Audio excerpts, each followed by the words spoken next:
Operasi garis dalamnya sudah masuk ke pekarangan rumahnya Prabowo. Orang-orang Jokowi yang hari ini melaksanakan operasi garis dalam. Termasuk demo ini. Seluruh rakyat Indonesia diundang untuk turun ke jalan demo pada tanggal 25 Agustus 2025.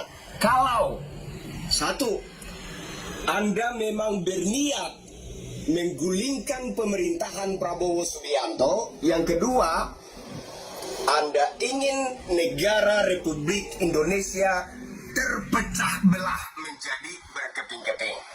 Kalau itu bukan niat Anda, di antara dua itu bukan niat Anda, jangan. Jika kita kompak, jika kita punya niat untuk menyatukan kekuatan, maka insya Allah PSI itu akan kuat mendukung Mas Gibran di tahun 2029 menjadi presiden. Harapan saya saat ini hanya pada Mas Gibran dan PSI. Jangan sekali-kali kecewakan saya dengan harapan. Karena harapan saya terhadap Bapak Prabowo sudah pupus. Saya tidak lagi percaya. Jangan coba bungkam suara saya, jangan coba suap saya. Jangan coba kalian ancam DJ. Jangan, ya. Karena saya tidak punya rasa takut secuil pun menghadapi kalian-kalian. Saya tidak punya rasa takut menghadapi hukum. Karena apa yang saya katakan, tidak ada yang melanggar hukum. Kalaupun saya menyuarakan untuk melengsarkan Prabowo Subianto, itu ada alasannya. Karena Bapak Prabowo membela koruptor. Presiden yang membela koruptor tidak layak untuk didukung. Tidak layak untuk memimpin NKRI. Operasi garis dalamnya sudah masuk ke pekarangan rumahnya Prabowo. Orang-orang Jokowi yang hari ini melaksanakan operasi garis dalam. Termasuk demo ini. Tidak lazim ketika polisi begitu membuka ruang untuk tentara masuk terlibat dalam penanganan demo. Karena bagi polisi, ini adalah bentuk superioritas polisi yang nggak boleh diganggu-gugat. Paling mengerikan lagi, saya lihat Asintel Kostrad kemarin memberikan pengarahan kepada massa demonstran. Waduh, ini kerawanan. Kalau saja terjadi perlawanan atau terjadi tindakan, misalnya pelemparan, satuan tempur loh, Pak. Kostrad. Kehadiran pasukan tempur pada saat kemarin itu bagian dari sebuah skenario menurut Bapak? Tentara tanpa sadar digiring ke Killing Ground, ya kan, oleh Parcok ini. Inilah political terrorism. Karena apa? Sasarannya terukur, terpilih, yaitu anggota dewan, gitu. Agar DPR jangan coba-coba melakukan upaya pengungkapan kasus-kasus Jokowi pada masalah, apalagi pemakzulan Gibran. Kelihatan sekali bagaimana mereka membagi tugas. Kan kita lihat siapa yang bermain. Di sana ada YouTuber Nusantara, di sana ada Toko TV, di sana ada Laskar Cinta Jokowi. Bahkan sebelum kejadian ini mereka sudah mempropagandakan untuk demo. Modus yang digunakan kemarin dalam aksi massa itu adalah pola dua pihak dikendalikan. Pelaku, pengaman, ini di bawah satu kendali. Ini cukup memerlukan energi dan logistik yang besar. Ada pendana, ada pelaku, ada pengaman.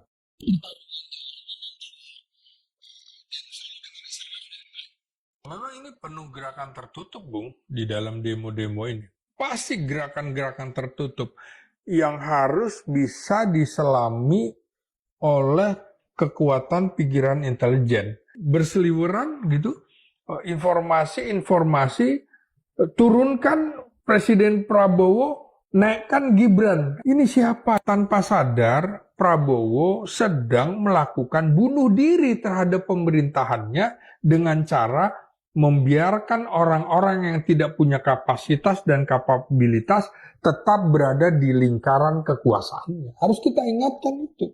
Prabowo bisa dilabeli tokoh anti demokrasi. Nah, padahal cap ini kan adanya pada diri Jokowi. Indeks demokrasi Indonesia di era Jokowi adalah yang terburuk di era reformasi. Seperti melempar getahnya ke pemerintahan baru Prabowo Subianto. Saya mengingatkan Presiden Prabowo, jika Anda berkompromi politik dengan Jokowi dan kroninya, satu persatu justru akan menusuk Prabowo, bukan hanya menusuk dari belakang, tapi juga menusuk langsung dari depan. Penasaran nggak sih siapa yang menjadi bohir aksi beberapa hari kemarin itu sampai kemudian heboh sedemikian rupa?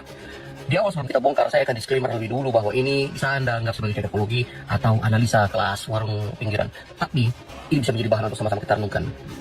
Ya kawan-kawan, nggak mungkin aksi sebesar itu yang kemudian menjalar di beberapa daerah kalau tidak ada logistik dan modal yang cukup. Nah, pertanyaannya siapa yang memberikan modal? Karena ini tidak membutuhkan modal yang sangat sedikit. Terjadi pembakaran di 9 kota, kemudian ada penjarahan di beberapa anggota dewan dan juga 1 menteri. Dan juga ini disertai dengan pembakaran gedung-gedung lainnya, juga fasilitas-fasilitas umum. Gak mungkin ini bergerak dengan sendirinya dan merupakan inisiatif masyarakat kalau tidak ada orang yang membacking di belakangnya. Kita sama-sama tahu komitmen Presiden Prabowo untuk memberantas dan memerangi koruptor ini sangat-sangat luar biasa. Tetapi itu saja akan mengalami banyak perlawanan-perlawanan. Mulai dari ditangkapnya mantan Direktur Pertamina, mantan Direktur PT Timah, kemudian juga kasus di Aneka Tambang yang sampai merugikan 1.200 triliun ya, adanya pengolahan emas ya sebanyak 109 ton. Juga masalah mantan Dirjen Perkeretaapian di Kemenhub, juga Kejaksaan Agung menyita 1 triliun dari PT Aset Pasifik ya. Ini mengenai izin CPO. Nah, itu baru di 2024 akhir, 2 bulan menjabat. Kita masuk pada saat awal tahun 2025. 18 Januari 2025 pemerintah untuk membongkar pagar laut yang ada di Tangerang dan baru selesai sepanjang 30 km itu di 13 Februari 2025. Pada saat itu dihentikan pula proyek sertifikasi untuk kedua. 17 Februari terjadilah aksi massa besar-besaran yang disebut Indonesia Gelap. Apa tujuannya? 7 hari setelah aksi Indonesia Gelap, tepatnya tanggal 24 Februari 2025, kemudian ada pangeran dari Petrol yang ditangkap ya. Ferry Adrianto, anak dari Khalid, dijadikan tersangka oleh Kejaksaan Agung beserta 6 orang lainnya karena terbukti telah merugikan negara 193,7 triliun. Sebagai ayah yang baik, tentu Rijal tidak akan diam saja. Dia pasti akan melakukan berbagai macam cara untuk membebaskan dia dan keluarganya dari jeratan pidana dan jeratan hukum lainnya. Akan tersiar kabar kalau sempat Rijal menghubungi Pak Hasim Johari-Kusumo melobi, tetapi kemudian Pak Hasim menyatakan ya kita hanya membahas bisnis yang lain. Dan 13 Maret ya, di hadapan para guru, Pak Prabowo Subianto melakukan orasi, melakukan pidato dan menyatakan perang terhadap koruptor. Dan di situ mungkin teman-teman masih ingat kalau Pak Prabowo ingin membangun penjara di tengah pulau agar apa? Agar narapidana nggak bisa kabur. Dan kalau malam-malam keluar itu bisa dimakan hiu, begitu katanya.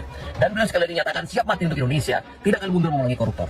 Mafia-mafia ini tentu tidak akan diam saja karena sudah ada beberapa orang yang dirugikan saat itu. Sampai akhirnya pada tanggal 18 Maret, mafia-mafia ini melakukan perlawanan. Mereka tarik duitnya dari pasar bursa sampai kemudian anjlok dan IHSG dibekukan. Masih ingat kejadian itu? Tak lama kemudian itu, perang terhadap korupsi semakin membabi buta. Kejagung kemudian menahan 21 orang khusus untuk korupsi timah di bulan April. Dari Mei hingga Juni, kemudian Kejagung menyita 11 triliun kasus korupsi CPO Wilmar Group. Dan masih berlanjut tanggal 10 Juni, ya, ini heboh kasus Raja Ampat. Ada 4 pulau yang sebetulnya ada konservasi, ya, kemudian dijadikan tambang nikel. Salah satunya PT KW Sejahtera Mining, itu adalah perusahaan milik Aguan, ya, kemudian dicabut izinnya.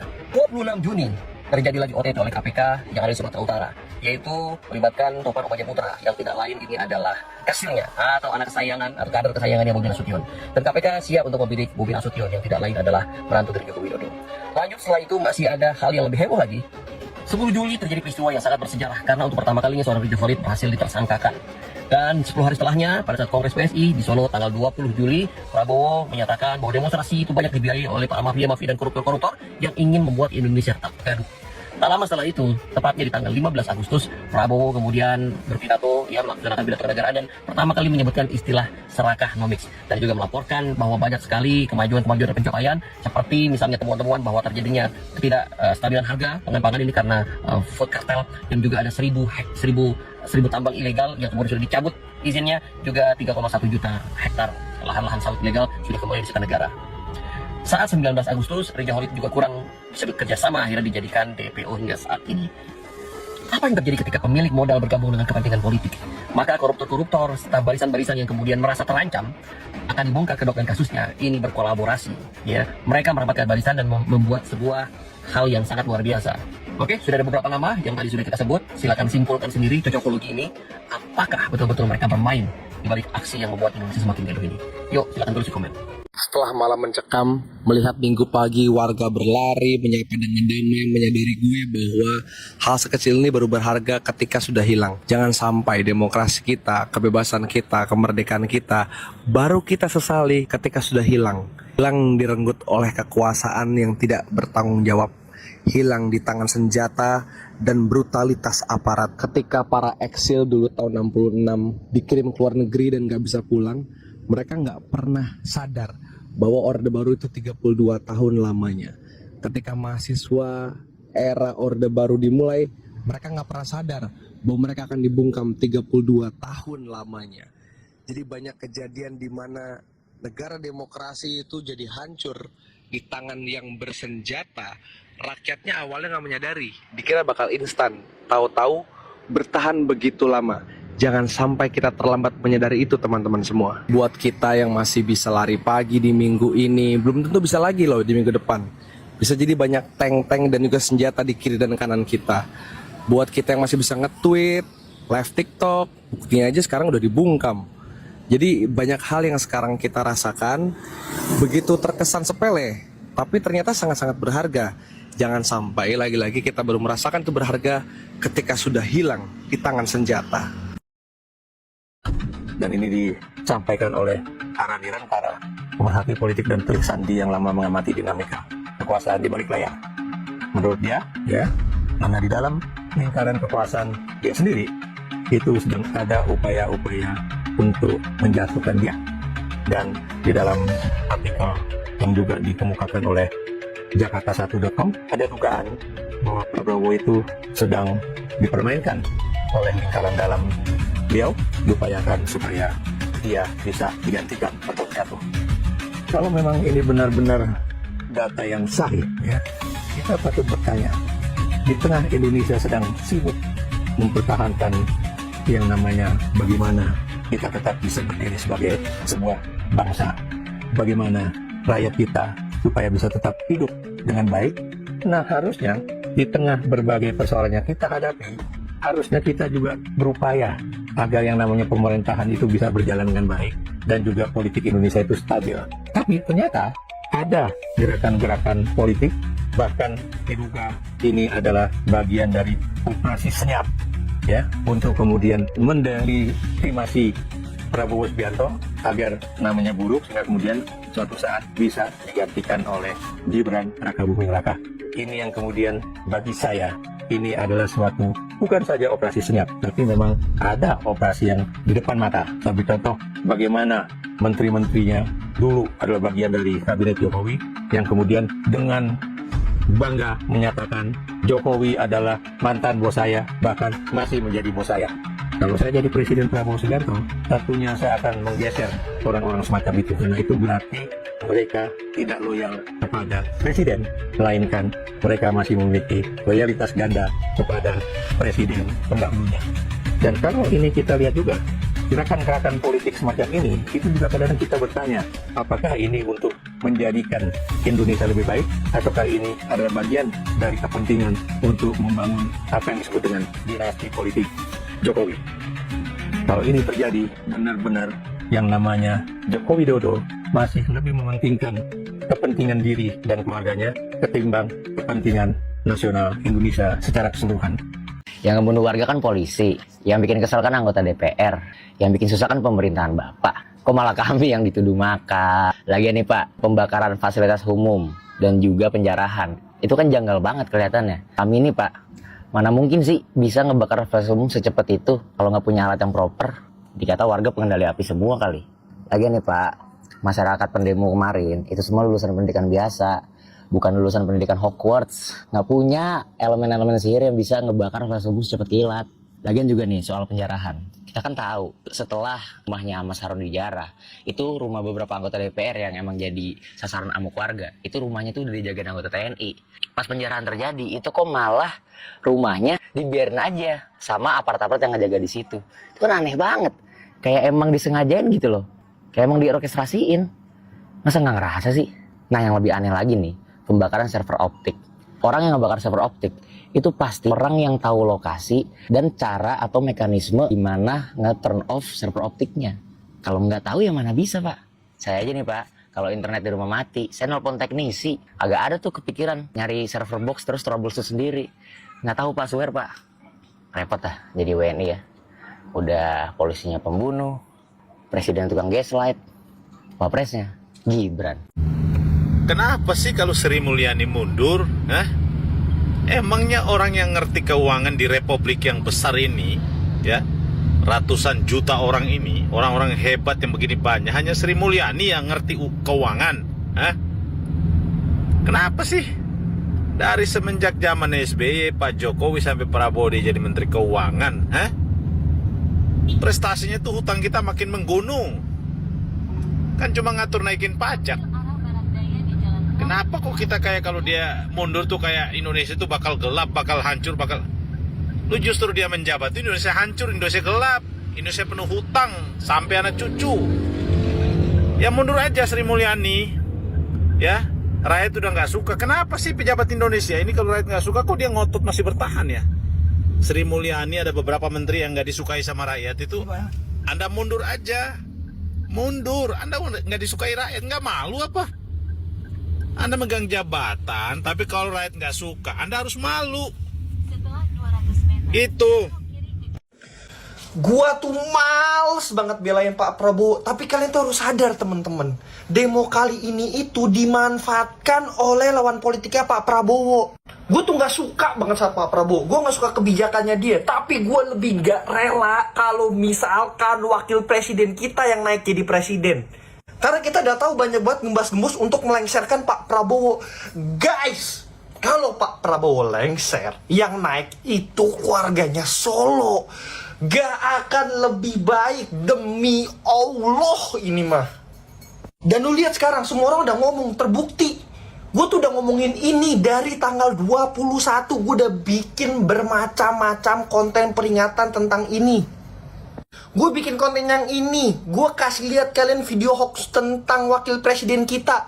Gue sampai bahkan ngetek Bang Ferry Irwandi dan gue jelasin pakai teori FST dan masih banyak lainnya. Dan orang-orang ngecap gue sebagai buzzer DPR, buzzer pemerintah. Gue dikatain gak suka pemerintahan sekarang. Bahkan dari pendukung A, pendukung B, pendukung C itu nge-framing gue semua. Gue udah bilang temen-temen, demo DPR ini itu bener tapi riskan dimanfaatkan demi suatu kepentingan politik praktis. Dan sekarang makanya jangan demo, jangan turun dulu. Kenapa? Karena kericuhan ini tuh mau dibuat, diciptakan demi suatu keuntungan politik praktis. Ayo kita bersuara di media sosial, kita tetap berlawan, kita tetap berjuang. Tapi sekarang tahan diri dulu teman-teman. Terima kasih semuanya, stay safe dan tetap berjuang. Dari sebelum presiden dilantik, kita sudah berikan saran. Kita sudah sampaikan kepada mereka. Kalau Presiden Prabowo mau menjadi presiden yang dicintai habaib, dicintai ulama, dicintai oleh umat Islam, bahkan dicintai oleh seluruh rakyat Indonesia, maka saran saya cuma satu: Jokowi dan kroni-kroninya jangan lagi dipakai dalam pemerintahan Prabowo. Itu aja. Itu aja saudara. Jangan dipakai. Saya sebutkan satu persatu nama-namanya. Saya sebutkan ada sekian belas, saudara, sekian puluh. Saya sebutkan ini jangan dipakai. Kalau Anda pakai, Anda akan rusak, dibuat hancur.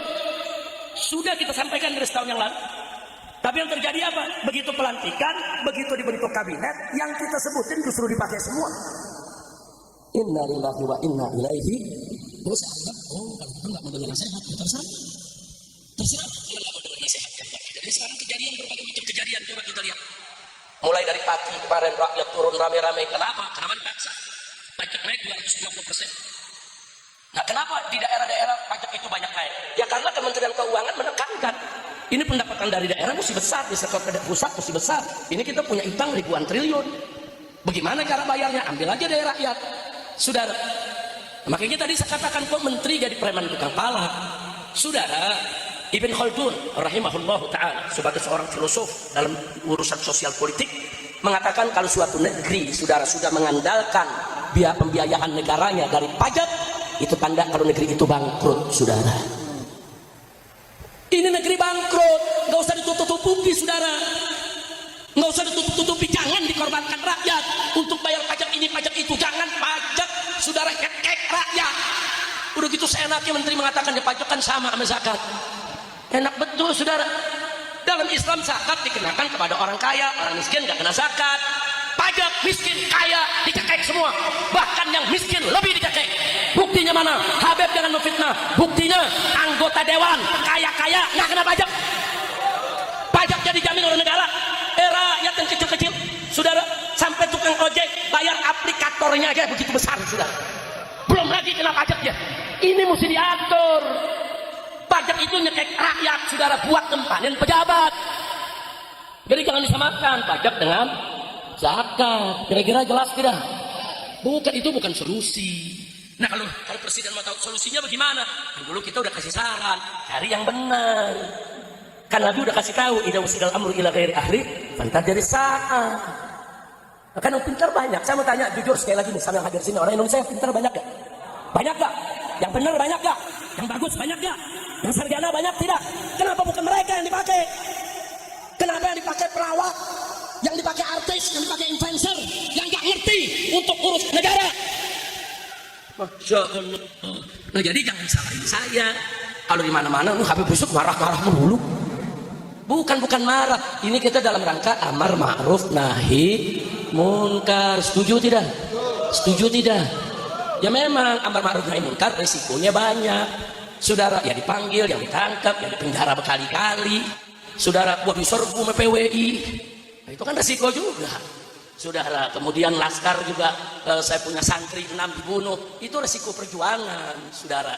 Tapi kita nggak boleh mundur, enggak. Rakyat ini nggak boleh ditinggal. Ini kalau ulama semua lari, Habib semua lari, umat ditinggal. Ini besok gedung di Jakarta dibakar semua ini, saudara. Benar-benar hati-hati, saudara. Makanya ulama dalam kondisi begini, habaib ulama serta kiai nggak boleh ninggalin umat. Ini saat-saat umat betul-betul perlu rangkulan, perlu sentuhan, perlu untuk diajak. Yuk kita bicara bagaimana cara mencari solusi di negeri ini. Insya Allah. Nah, karena itu, saudara, walaupun nasi sudah jadi bubur, tapi tidak ada kata terlambat bagi pemerintah. Presiden Prabowo 1 tahun ini nggak memperhatikan saran-saran dari ulama untuk memakai pejabat-pejabat yang bagus. Mungkin beliau tersandra, mungkin ada suatu alasan yang kita tidak tahu, saudara. Ya sudahlah, kafat, apa yang sudah berlalu biar dia berlalu. Nah ke depan bagaimana cara mengatasinya? Tetap saya punya saran. Yang pertama, Prabowo harus memberhentikan Jokowi dan kroni-kroninya. Setuju tidak? Setuju tidak?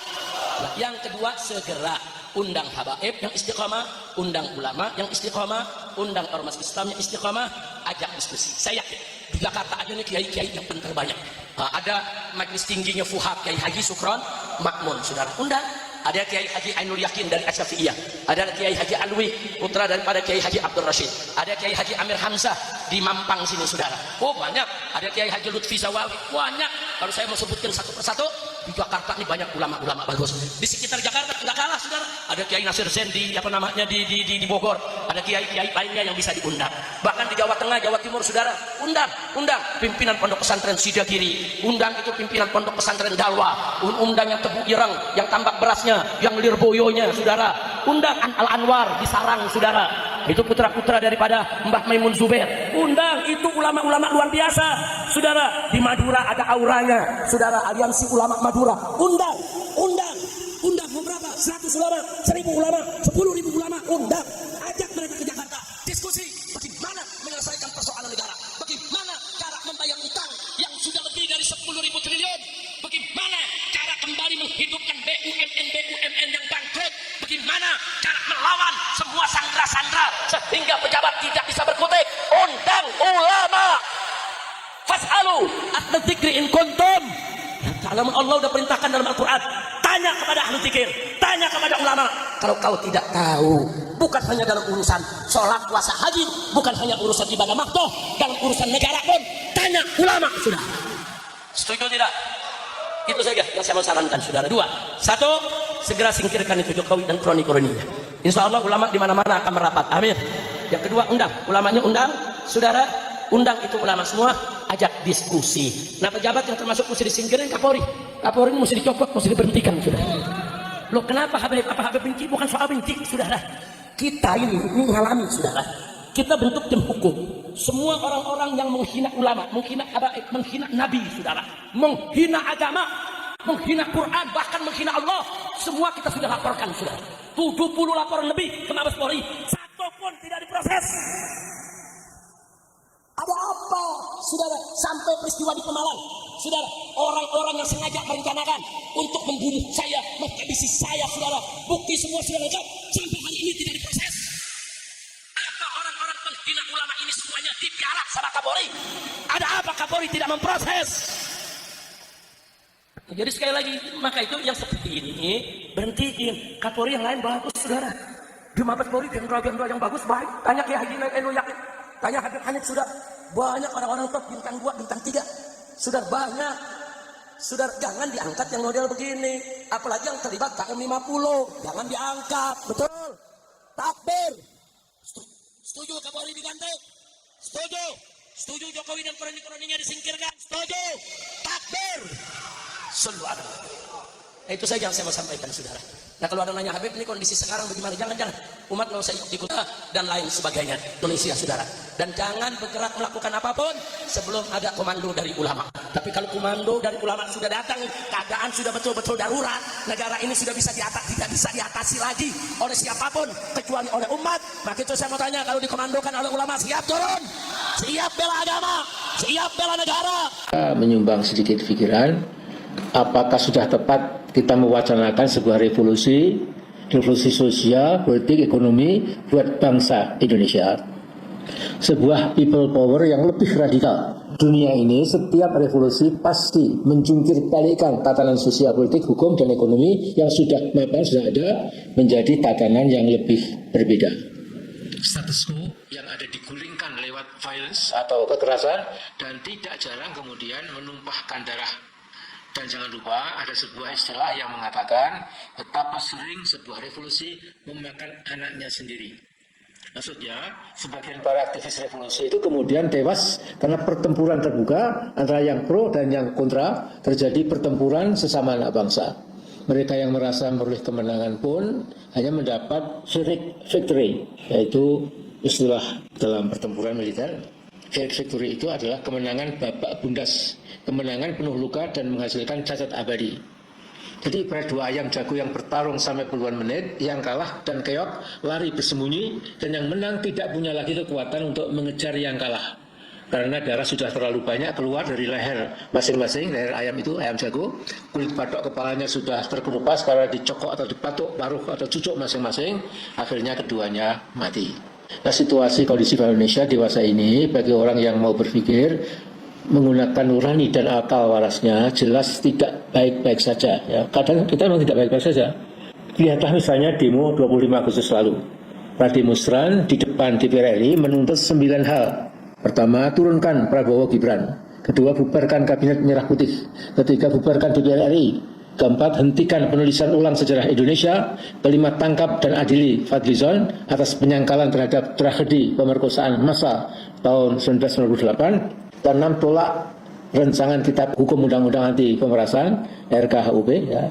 Dan ketujuh, transparansi gaji anggota DPR. Kedelapan, batalkan kebijakan tunjangan rumah anggota DPR. Kesembilan, gagalkan rencana kenaikan gaji anggota DPR. Nah, kalau boleh saya ingatkan, harus ada satu lagi, yang ke-10, yaitu adili segera seluruh kejahatan korupsi yang dilakukan oleh Jokowi sekeluarga. Kalau menurut Abdullah Hihamawa, tokoh bangsa dan mantan ketua pengawas KPK, Jokowi dapat dihukum mati.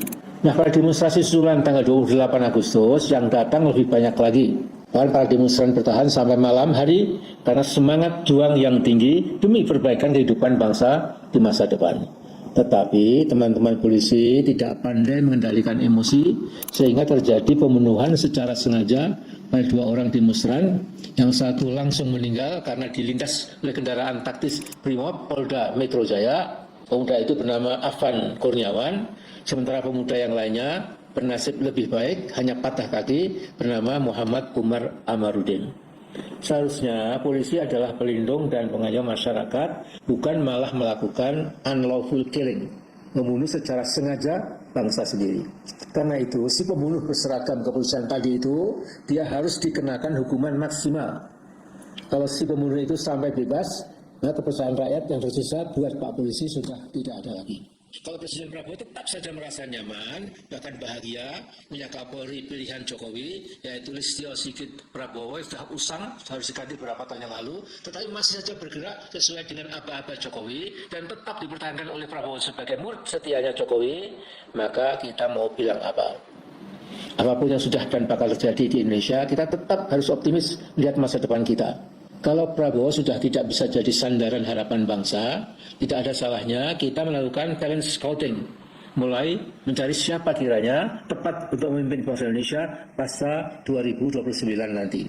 Jadi sampai sekarang, Mas Prabowo ini luar biasa. Misalnya Budi Aristiadi yang jelas sekali sudah tidak kemudian Pak Dahlia ini juga menghina rakyat kecil, ya, luar biasa, ya, juga aman-aman saja. Saya tidak ingin menyebut nama-nama lain, tetapi saya tidak paham. Sudah hampir 1 tahun, tidak ada perubahan yang berarti, ya, Jadi masih sangat kompromisis dengan tokoh Solo itu. Ya. Lantas saya tidak tahu what kind of leadership kita punya sekarang ini. Ya. Nah, jadi dari pendapat saya masih ada kesempatan Pak Prabowo, please, ya silakan ya. Cepat dilakukan rekonstruksi Kabinet Merah Putih Anda yang memberikan secercah harapan buat bangsa yang bingung sekarang ini. Tapi kalau Anda kelihatannya memang sudah mantap dan bahagia, ya tidak ada apa-apa, ya, tidak ada masalah. Ya. Cuma tentu Allah yang Maha Akbar, Maha Esa, Maha Berkuasa, Maha Sempurna tidak akan mengizinkan seorang pemimpin yang goyang-goyang saja, ke kiri kanan tidak jelas. Ya. Dan ini memang harapan kita. Bisa bicara sungguh-sungguh dari lubuk hati yang paling dalam. Karena kapan lagi kita bisa berbagi bangsa kita ini, mumpung ada timing yang sangat tepat, punya presiden baru, lalu belakangnya militer, ya, sangat paham kepimpinan, sangat paham masalahnya, pengalaman internasional diakui ya, oleh dunia internasional juga. Tapi mengapa kok masih maju mundur? Jadi saya mohon maaf ya Pak Prabowo, walaupun Anda tidak pernah baca seperti sekarang ini, Anda terlalu sibuk ya. Tapi mungkin anak buah Anda bisa menyampaikan. Assalamualaikum warahmatullahi wabarakatuh.